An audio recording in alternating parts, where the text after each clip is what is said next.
Reach Over Culture Podcast. This is episode 74.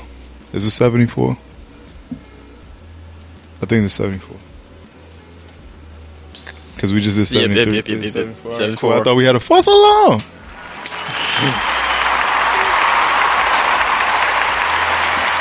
It is I, it is Roc, man. Coming to you like I do every Reach Over Culture Podcast episode. If this is your first time tuning in, man, shout out to you. You heard? If you're a returning guest, shout out to you. Welcome. Wipe your feet at the door when you walk in.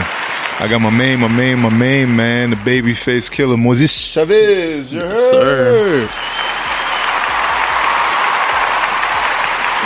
Young Antonio Banderas.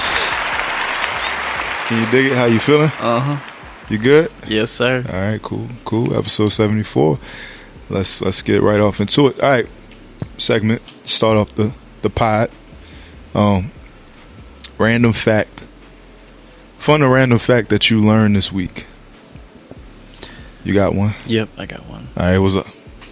So, have you ever noticed that dogs kick the grass after they pee or poop? Yeah. Do you know why? No. They do that to mark their territory and to spread it. Their droppings or their urine to let other dogs know that that's their territory. I thought they was trying to bury something. No, I didn't ask. I didn't look this up. Like, this is on my social media. I just randomly saw it from a friend's story, and I was like, okay, I've always wondered. Hey, what? Yeah, they do that. So they're just trying to make a mess. Yeah, exactly. They're trying to spread their territory, let the other dogs know this is mine. What the hell? That's disgusting. Yeah, but I get it though. Mm-hmm. Whenever I mark my territory, I usually make a mess too. I got a random fact for you. Okay. Did you know that the first person convicted of speeding was going 8 miles per hour?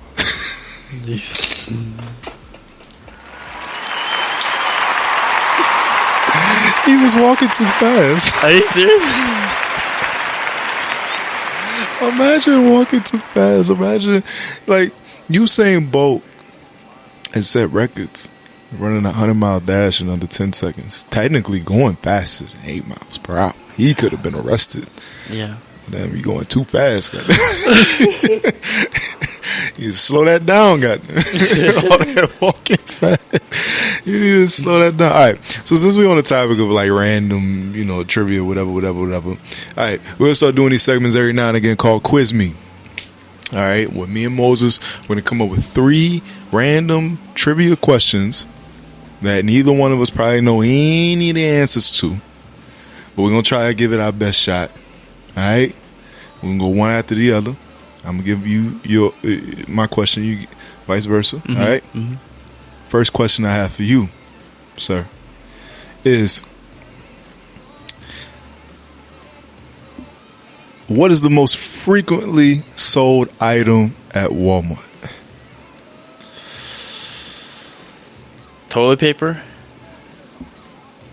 That was a good answer, actually. Yeah. But no. It's the banana. Bananas? What? The banana, bro. Yeah. Ain't that okay? Ain't that bananas? It's okay, stop.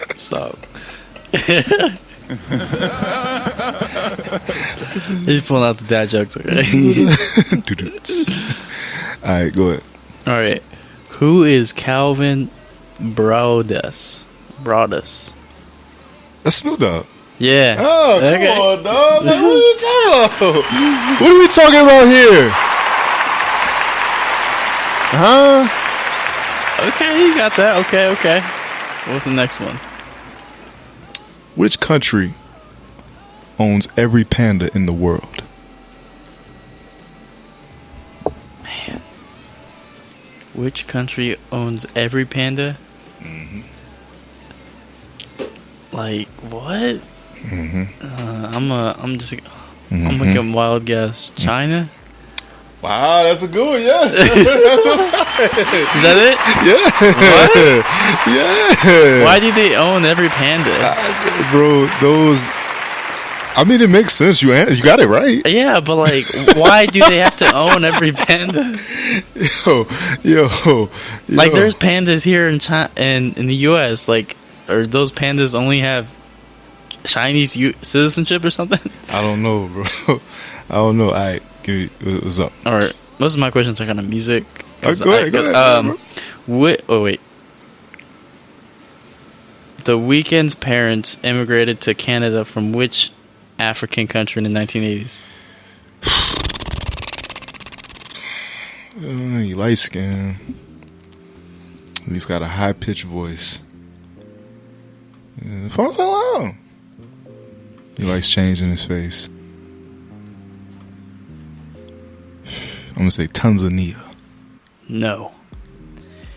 Ethiopia. Ethiopia? Yeah, Ethiopia. Alright. What is the most common color of toilet paper in France?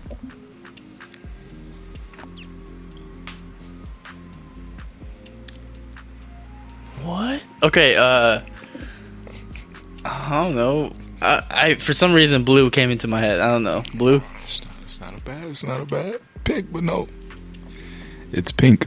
Pink? Yeah, they like pretty shit. Oh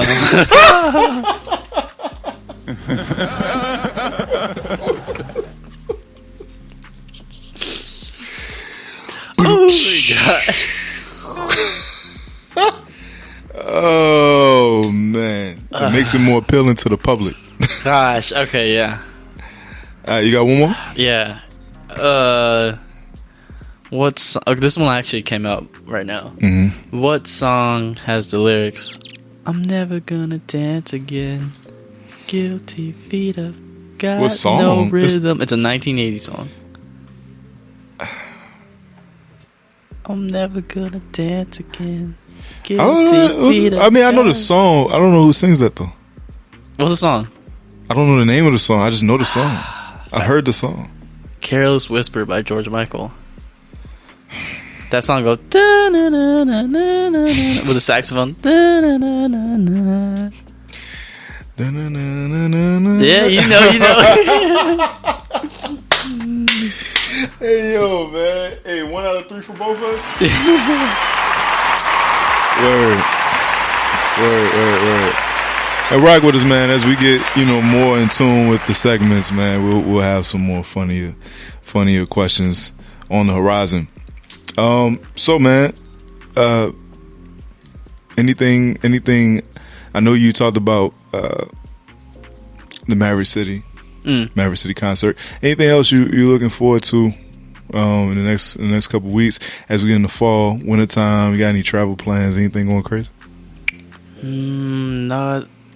Nothing planned right now. Mm-hmm.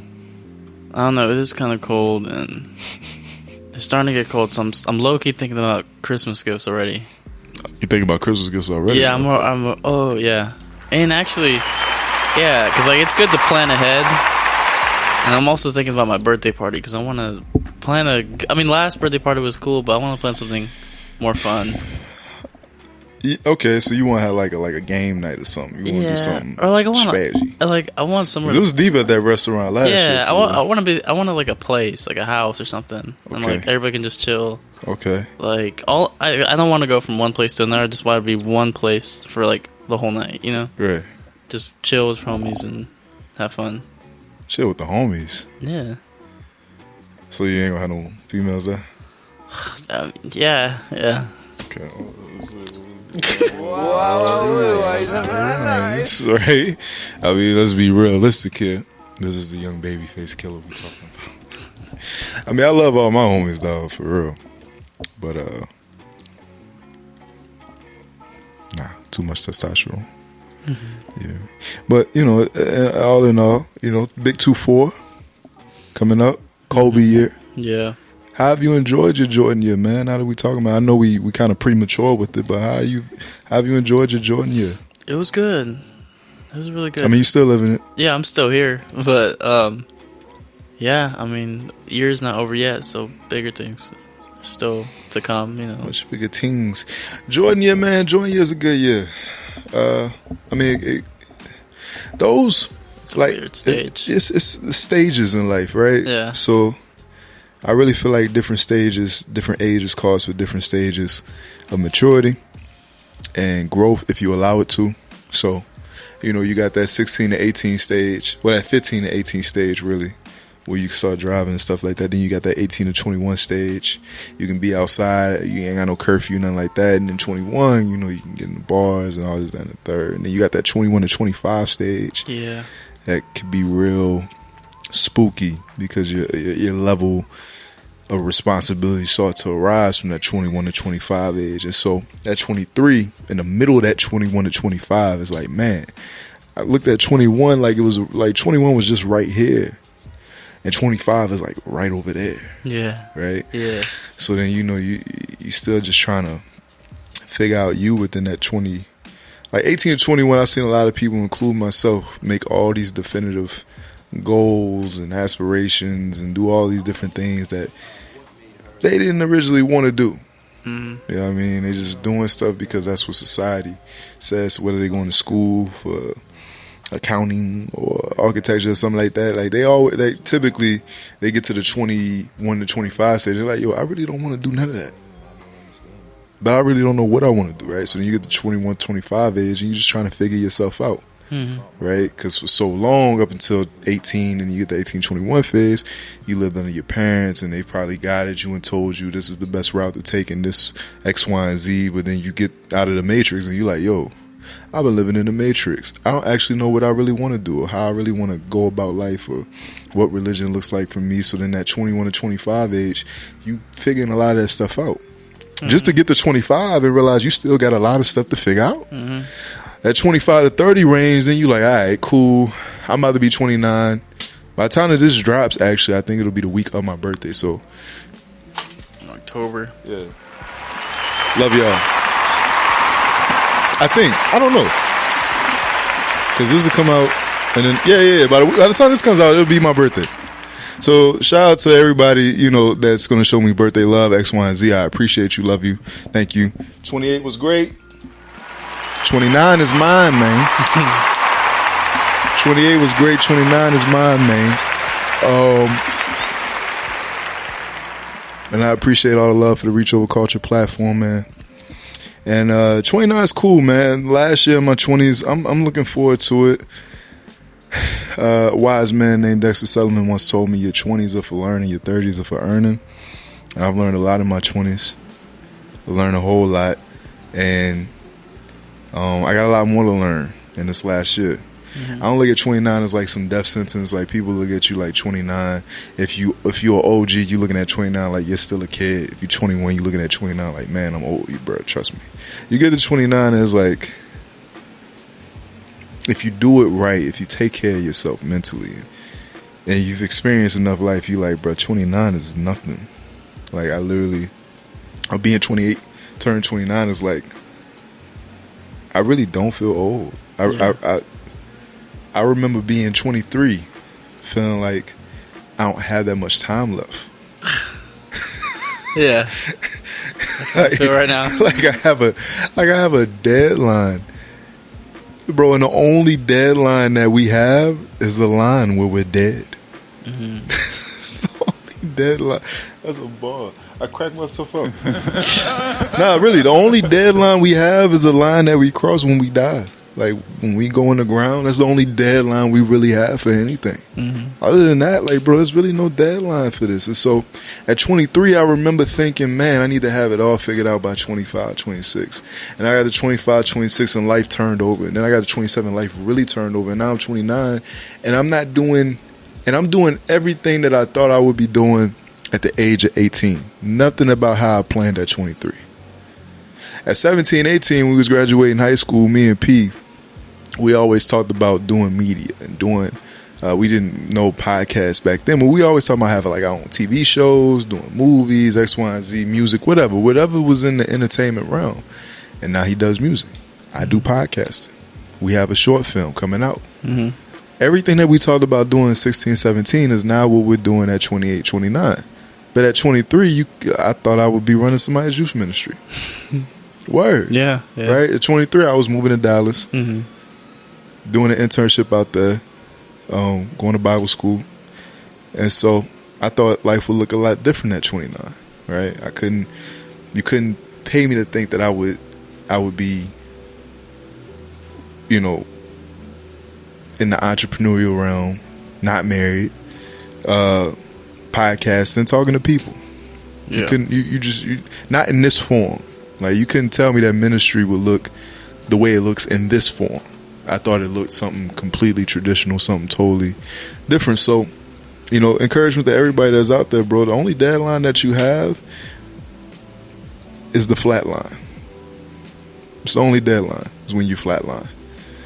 As long as you still got breath on this earth, man, you got an opportunity to do a multitude of things you don't think you have the ability to do. And as I turn 29, I've learned that over 27, 28. Going into, you know, knock on wood, I make it to 30, but this last year in my 20s, I'm reveling in the fact that honestly, I am doing a lot of stuff that I said I would do at 15, 16 that I delayed because I was just trying to figure myself out. Yeah. But nonetheless, man, delayed is not denied. And again, the only deadline is the flat line. And as long as I'm breathing every day, I take that mentality. We talked about fear last episode. That's another way why I cope fear. The things I fear to do today, I may not get the opportunity to do tomorrow. So I might want to do that today. So shout out to everybody, man. A lot of my peers is entering into their 30s. So shout out to you, man. I got one more year left, knock on wood. Now, I wanted to talk about something real quick.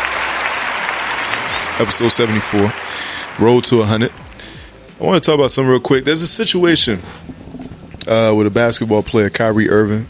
And, of course, follow the Uncredible Sources Sports Podcast if you haven't already. You know, he has this issue with the vaccine.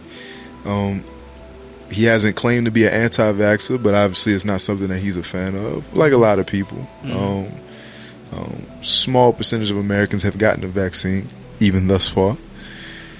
A lot of skepticism about it, but in his city, New York City, he plays for the Brooklyn Nets, and New York has passed a mandate that anybody that plays for the Nets, for the Knicks, you know, organizations, Giants, Jets, whoever, if you're a professional athlete based out of the city of New York or the state of New York, you have to be vaccinated in order to play in the city, play for your home team. And so, you know, recent reports have came out. People didn't know whether he was retiring or what the Nets were going to do with him. At first, the Nets say, all right, well, he won't be able to play home games, but maybe he'll play partial the season. You know, we'll move practice for just a bunch of stuff until just recently, the Nets officially said that he couldn't play or practice until he became a full participant, which AKA means you need to be vaccinated without constriction, or else we won't allow you to play. And he recently released a statement, and part of that statement was him saying that he was told one thing prior to the season, and when we got to the season, he was told another thing. Prior, it was, oh, don't worry about it. We're not going to mandate players to be vaccinated, X, Y, and Z. You'll be able to play freely as long as you go through extensive testing.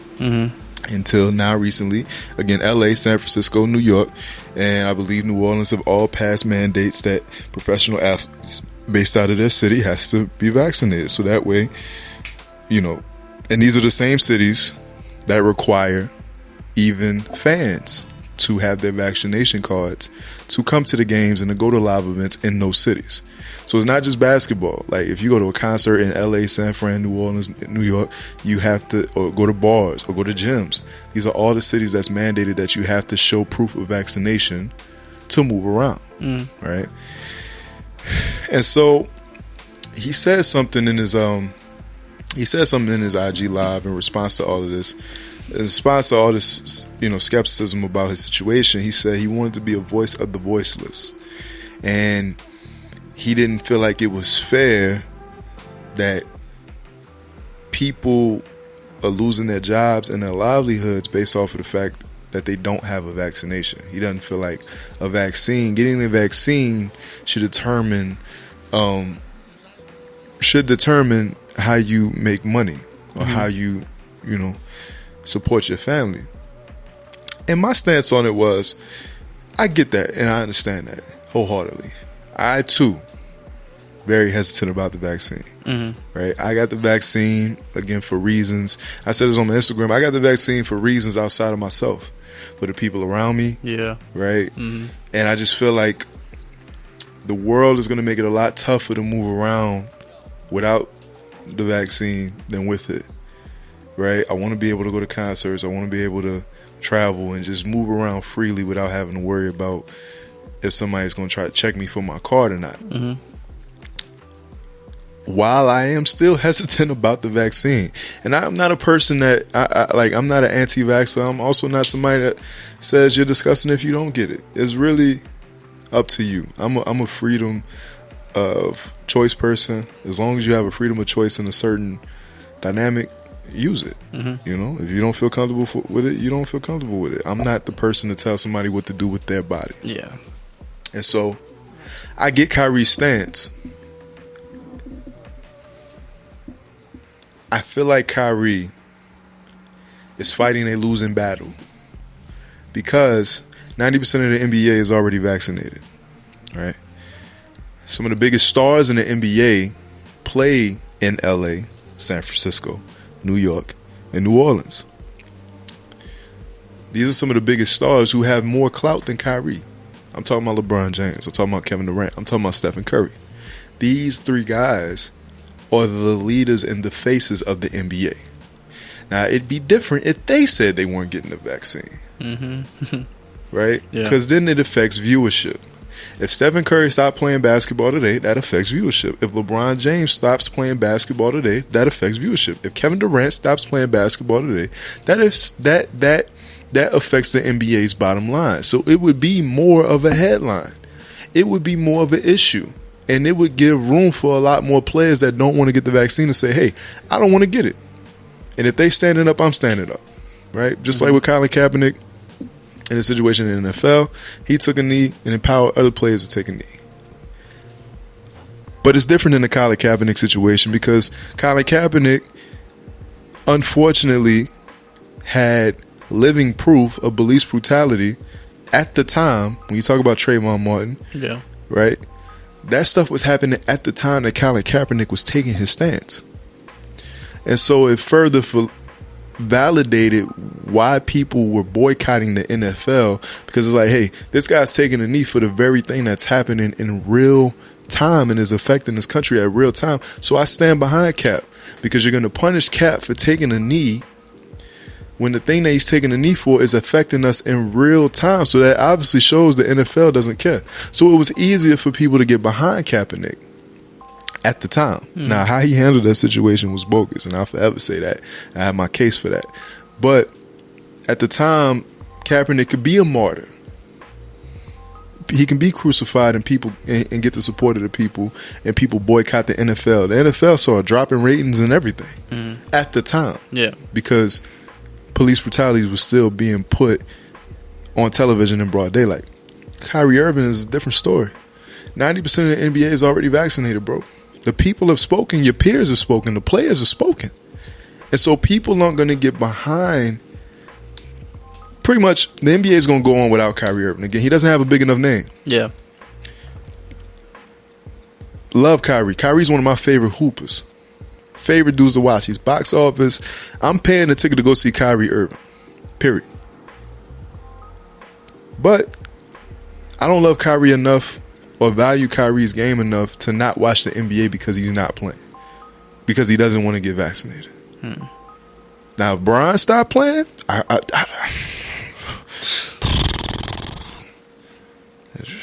NBA might not get my viewership this year. Yeah.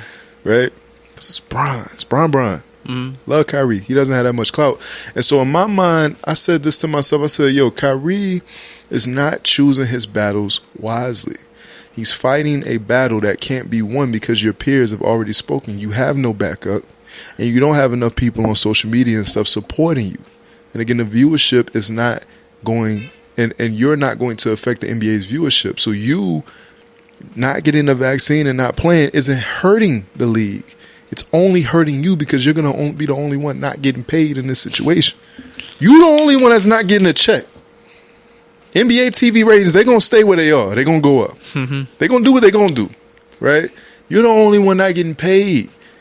So, bro, if you, because he also said, before I get into the questions, he also said, yo, I don't have a problem getting the vaccine. I just don't like that they're forcing me to it, forcing me to do it. And I want to be the voice for the voiceless. Guess what? This ain't the situation to do that, bro. In my opinion, this is a losing battle because the voiceless ain't necessarily speaking up. Mm-hmm. Right? Even the people that don't want to get the vaccines, when the government issued their mandate that all government employees across the country be vaccinated as and third, majority of them went got vaccinated because majority of these niggas need jobs. Yeah. I need my money. I'm not going to let anything affect my bottom line. If the vaccine don't work, if it do me more harm than good in the long haul, I'll take that. But I need this money now. Even the voices that you're speaking about, Kyrie, they already spoken. Right? It sucks. Yeah. They backed you into a corner. It is what it is. I can't go to concerts in these certain cities. I got to be able to move around. I don't want to try to hop on a plane one day and they say, oh, yeah, you ain't got your vax card. You can't go. I just spent money on this ticket. Nah. So, people like myself, like a Raheem, went and got that shot. Did I want to get it? No. Did I want to get it the second time? Hell no. Mm-hmm. But I went and got it. So, I say that to say this. I feel like Kyrie is choosing his battles unwisely. And it brought me to the standpoint of people that choose their battles unwisely to begin with. But we talked about it before the episode. When you think about choosing your battles, what comes to mind when you think about choosing your battles? When you think about that term, Thinking about the consequences first. That if I don't do this, or if I don't choose this battle, if I actually pull this through, right? What will happen? Right. That's what I think. Same. Because you got to think about, okay, you know, if you like we were saying earlier, like if I hold on to my pride, this might bite me in the butt later on. Instead like let go of your pride and just do what you're supposed to do, and actually. Can you think of an example of when you've had to choose a battle wisely? Man, off the top of your head? Oh, man. I was trying to think of one, but I got a lot. I got a lot of them to count, but it's definitely I had too many accounts, so that's that's so there was a time.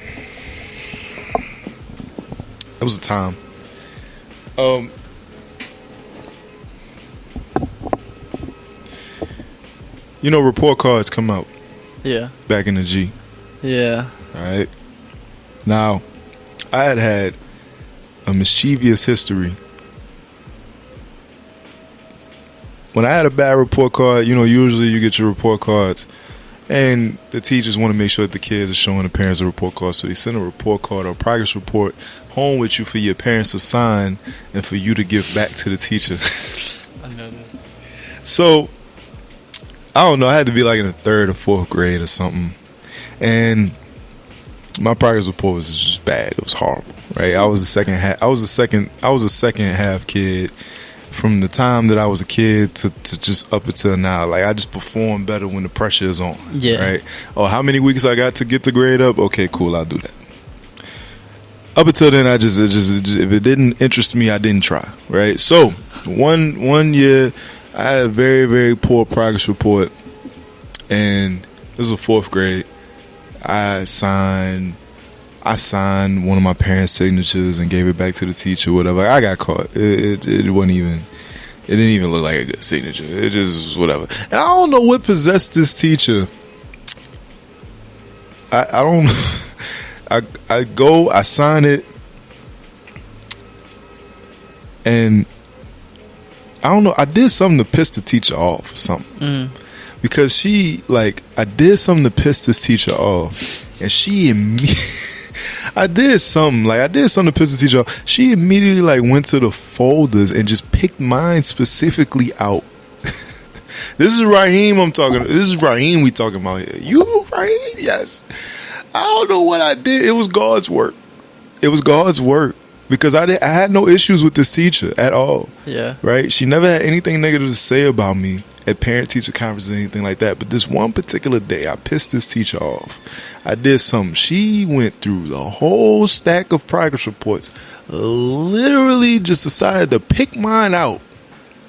Saw the signature, saw that, all right, obviously you signed this. Called my parents on the spot. She humiliated me. Like, it's just horrible. And I don't know if she's still alive or not. God bless her if she is. But if she's not, hey, whatever. I never forgave her for that. It just is. And come to think about it, her name was Mrs. Wolf, and it's a wolf. She's a wolf in teacher's clothing. And then she had it out for the brothers up north, whatever. So she goes, she picked my stuff up. She called my parents, obviously. I took the slowest walk back home that day. Like, literally, Moses, I didn't live more than 5 minutes away from this damn school. I took 15 minutes to get home. I acted like I was lost. Like, I took the wrong left coming out of school and everything. Because I just knew. I knew death was on the other side of that. Yeah, you didn't want on the other side of that block. Like, I just knew death was on the other side of that block. And death was on the other side of that block. Yeah. So that was 1 year. That was 4th grade, I think. 5th grade, I found myself in the same situation. I got a bad progress report or whatever. So I'm plotting, and my calligraphy had gotten a little better. Mm-hmm. So I'm thinking, you know what? I think I could skate with this. And literally, after school, progress report in hand, I literally didn't get off the schoolyard for 10 minutes because I'm trying to decide. I got the pen in one hand, I got the progress report in another hand. Mm-hmm. And I'm just really thinking, is this worth? Because I can do this and kind of get away with it. Yeah. But am I going to piss this? Mrs. Wolf had already left me scarred. And her and my 5th grade teacher, Mrs. Quarles, they might have been, I think they was like in a relationship together, whatever. But if she had the same spirit that my teacher had before, then all this was going through my mind. At the time that I was getting ready to sign this goddamn progress report, I said, yo, is it better just to show my parents that I'm not caring at school versus signing this and going through the same demonic ass whooping that I got the year prior? Is it worth it? And literally, I had an angel on this shoulder and a devil on this shoulder. The devil was just like, we can get away with this year. You're drawing. Everything has gotten better, my boy. Do it, my boy. And then the angel just sort of like, listen, your parents will forgive you. And they can forgive you being honest. They can't forgive you lying. Ooh. And it was just a case I had to choose my battle wisely. Mm-hmm. And I didn't sign it. I let my mom see what she had seen for the 3 or 4 years prior to that, which was you slacking ass at the first half of the season. Okay, and it worked. I showed us. Goddamn, boy, what it again? Mm-hmm. This year again? What is it about the first half of school that you just don't care? She's like, but you know what? You was honest about it. No game or whatever till you get your grades up. My ass and my life was spared that day because I decided to choose my battle wisely. And many other occasions as well that I can't think of off the top of my head. That's probably one of the main examples I've had of choosing my battles wisely.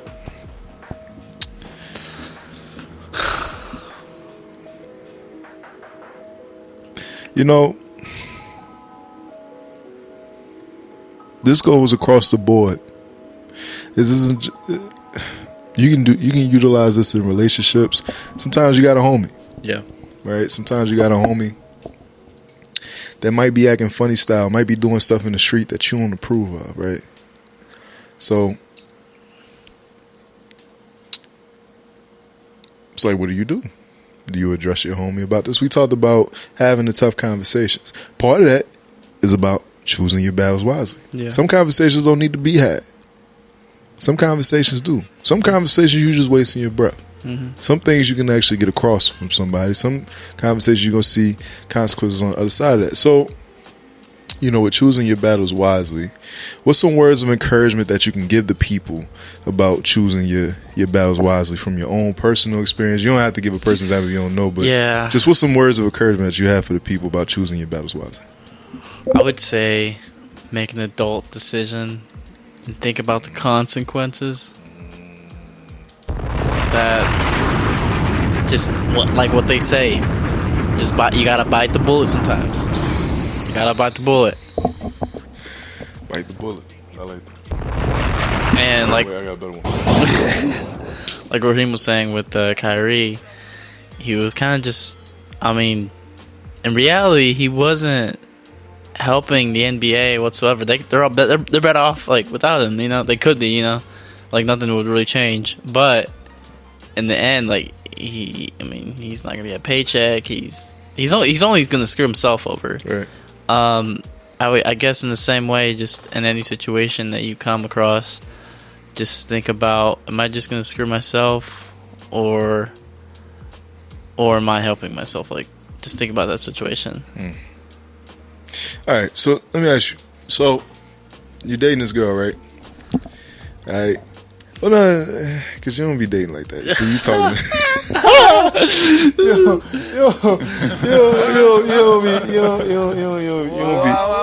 don't be dating. All right. You don't be dating like that. So you talking to this girl or whatever, and y'all cool, and you ain't really looking to date, but you feeling how she feeling you, X, Y, and Z or whatever, right?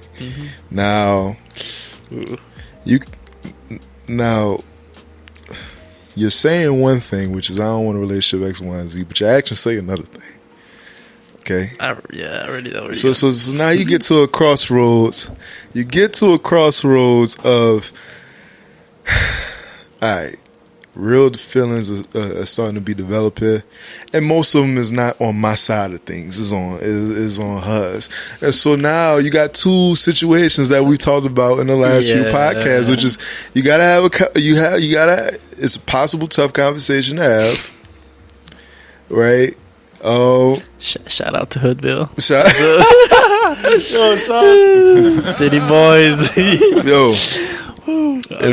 It's potentially a tough conversation to have. You got one or two things. You can either have the tough conversation and say, hey, just this ain't that, and go through that, or you continue to let things go as they are and wait for something crazy to happen, like hit her with the why I'm actually seeing somebody else, or I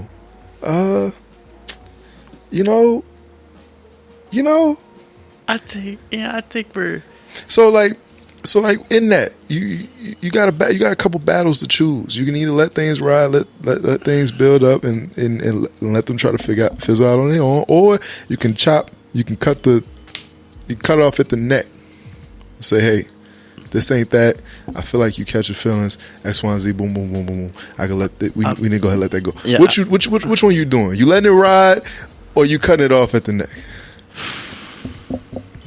Keep it G. I've been there. Yes, this is the perfect example for me. Yes, sir.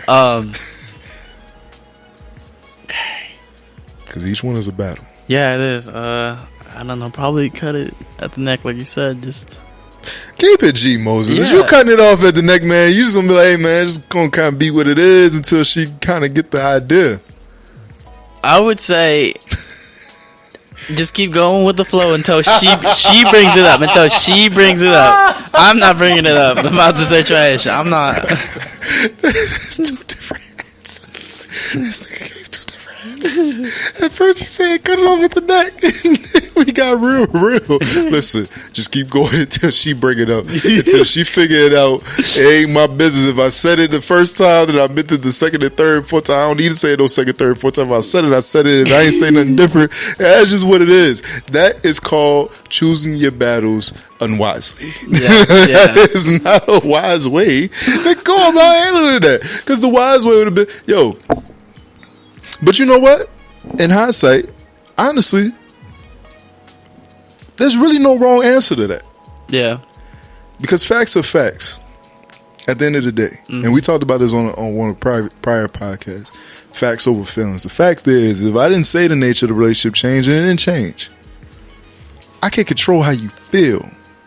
But if I ain't say it changed, it changed. So what you actually said is not wrong. Is that the wisest battle to choose at the time that you're choosing it? Can you handle the fallout of, oh, you set me up with these expectations by doing X, Y, and Z, and you let me on even though you didn't say anything, that's what you meant. Or you hurt my feelings by cutting me off at the neck like that. Either way is a catch-22. But are you prepared to handle the consequences of one or the other? Choose your battles wisely, people.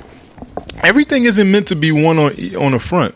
And, going back real practical before we get out of here, we talked about pride and humility. Some of y'all would rather quit your jobs than to do something your boss asks y'all to do, which technically is a part of your job description. But because you got a lot of pride, I don't need this job, quit. And then you're in a financial bind because your pride meant more to you than getting a check. Yeah. Fine. If that's a battle that you want to take on, just know that battle that you have with your boss is ultimately going to lead to you battling with some things financially. And I'm not talking about your boss actually doing anything crazy, unsavory, without morale. I'm talking about things that's a part of your job. You just tired of working that day and it's like, I ain't doing it. Or can't nobody tell me what to do. I've worked with both types of people. I've worked with people that ask you to do stuff in your job description and people that ask you to do stuff that's not in your job description. Choose your battles wisely. You know what I mean? You might have a situation, you dating somebody, you talking to somebody, and you know pretty early, like, this ain't that. Or this is pretty toxic. Or I really don't like you the way I thought I liked you. But you don't want to be alone, right? So you deciding between the battle of loneliness or the battle of being in the toxic relationships. Choose your battles wisely.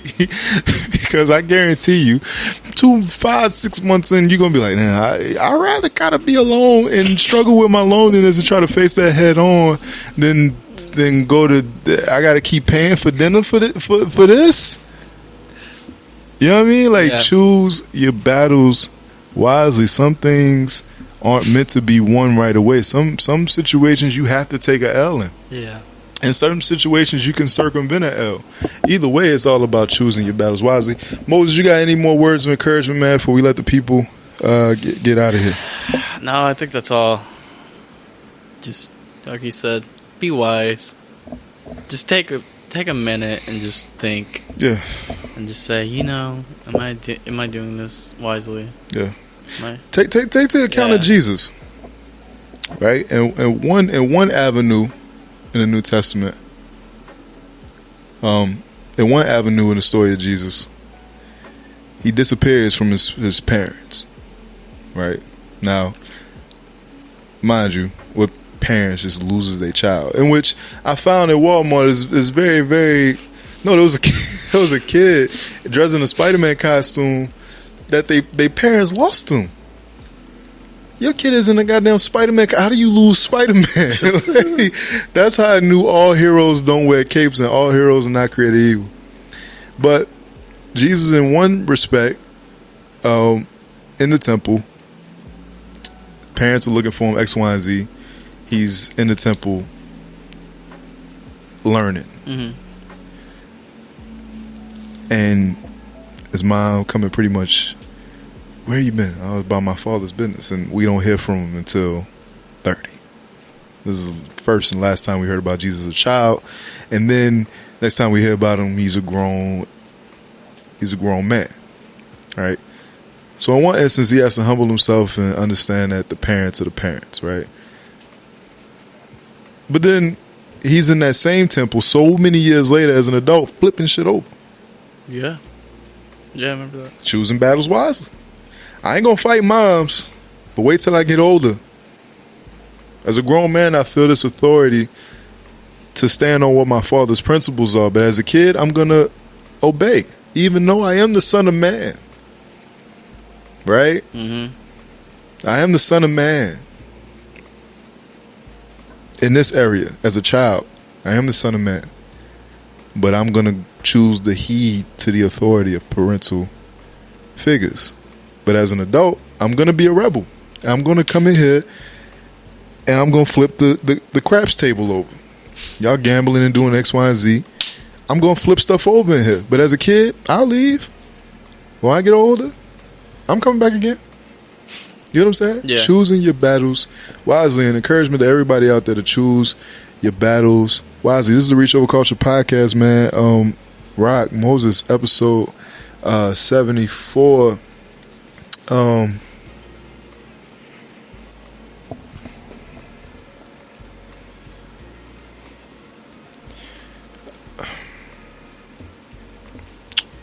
Hold on, sorry. I just feel the need.